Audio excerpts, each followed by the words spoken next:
Hi and welcome to this video. I am really excited to be sharing some new tips on how to sit with piriformis syndrome.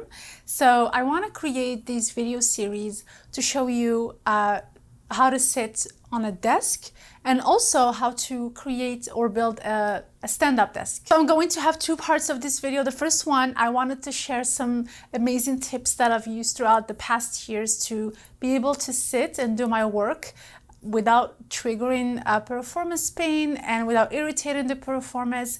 And on the second part, I'm going to show you what I used, the stand-up desk setup that I built when I worked at an office full-time. When I started implementing these tips, I have been able to sit for hours sometimes, and I remember one day I was sitting and I couldn't feel anything for up to 2 or 3 hours, and I couldn't believe it. And I just want to mention that I already did a video on how to sit without irritating the piriformis, but I felt like I didn't include that many tips back then. I forgot a few of them, and this time I actually sat down and brainstormed everything I have been doing for the past years as well as right now to sit without any pain. So I hope that I covered, that I have everything. I think I do. So let's get started. Okay, so one of the top tips I want to share is that I noticed a huge decrease in pain when I started elevating my hips. So when you're sitting and you have your knees, at a 90-degree angle, sometimes that could trigger pain. So what I started to do is I started putting a blanket or a pillow on my chair, and that way my hips were higher than my knees.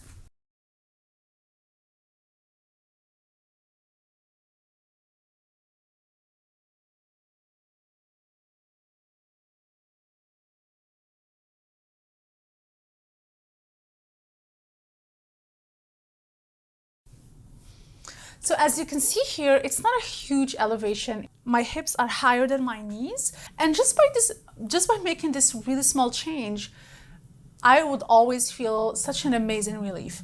And I would usually put the blanket lower a little bit to the back. I would also push my glutes all the way to the back to provide more support for the lumbar area. I would be able to actually go for at least an hour or two sitting like this and feeling really comfortable.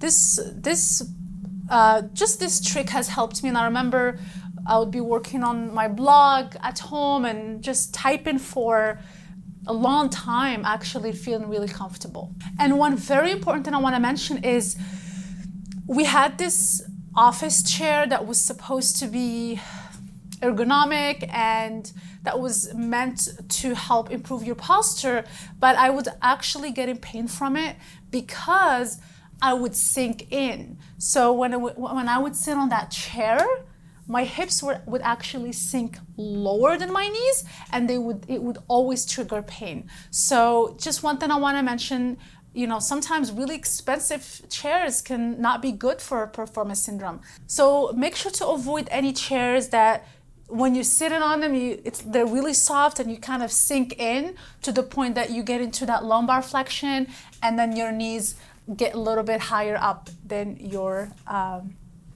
hips. Another thing that I added too is a lumbar support, and I just want to mention, just by kind of pulling your buttocks to the back, it's going to automatically support your lumbar spine. But also by just adding a lumbar support, it can be a small pillow, or you can just fold another blanket or roll it and put it behind your back. It gives you such an amazing relief. It just takes all the load off of your back. So, just pulling yourself closer to the desk, having lumbar support, your hips higher than your knees.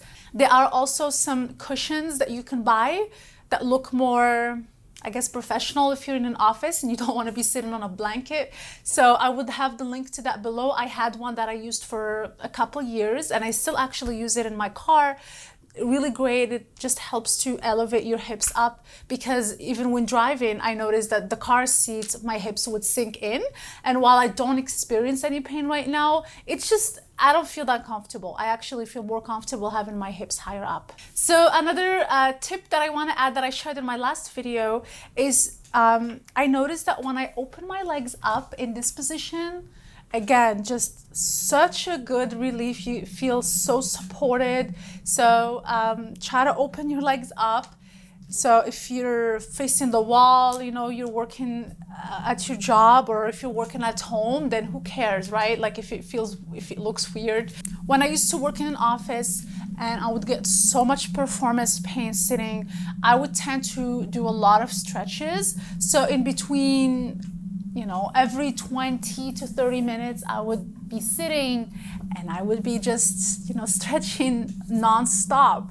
So I just want to say, like, don't overdo it with the stretching, because as I always say, it's not going to be fixing the root cause of the pain. Instead, there's actually a really great exercise that I did that was just more beneficial. I felt like it gave me better relief than overstretching. That was the hip squeezes, or the inner thigh squeezes. So what I would do is I would take the cushion that I used. You can also do it with a blanket. You're going to get to the edge of the chair. You're going to take the blanket and place it between your knees. So you're gonna place it between your knees. And then you're going to squeeze, hold, and release.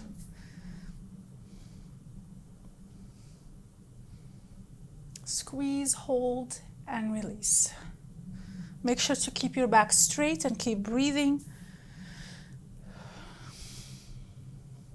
I would normally do between 10 to 15 reps of this. So if you are kind of addicted to stretching in the office to get that quick relief, maybe you can try this exercise. And hopefully along with these tips, that it would improve your posture to avoid triggering the Piriformis, so that you don't even have to stretch that much. One thing I want to add about special chairs to improve posture, I remember getting this kneeling chair. I read on Amazon the reviews and everything, and how it would improve your posture to help you sit more comfortably and stuff. But I did get the kneeling chair, and unfortunately it didn't work for me. It was okay if you're gonna sit for maybe 5 minutes, but if you have a full-time job and you wanna rely on that for like to sit to do your work, I honestly think it kind of almost, and this is just my personal experience, it didn't provide that relief for me. In fact, I started to get knee pain from it, because all my weight was now on my knees, and after a few days I just couldn't do it anymore. I actually was getting more hip pain than before, and then now I'm getting knee pain, and I had knee pain going up and down the stairs, and the moment I got rid of it, the knee pain just went away, because, you know, I just went back to my normal sitting habits. Right now, I actually just prefer simple chairs. I like these kind of chairs. It's just straightforward. I like that it has a firmer surface, so that I can put something on it and it's firm, and I can open my legs. There is no armrest or anything that's going to restrict me, and I absolutely avoid any chairs where you're going to sink in, because when you're sinking in, you're gonna get into that lumbar flexion, and you're not only going to trigger Piriformis pain, but if you have any disc issues, it's going to also trigger sciatica and make things worse. So just be careful the type of chairs you're using. So I think I covered everything about sitting, and I hope you enjoyed this video. Definitely try out these techniques and let me know which one works best for you. And the second part, in the second video, I'm going to be showing you the setup that I use to create my stand-up desk, and also some tips to keep in mind when you are switching into a stand-up desk, because whether you're sitting or standing, you can still affect your posture. So you want to make sure that you're not making certain mistakes when standing, because if you're spending so long standing, then again, it's sedentary, and it could definitely affect your posture. If you have any questions, let me know, and thank you for watching. I will see you soon.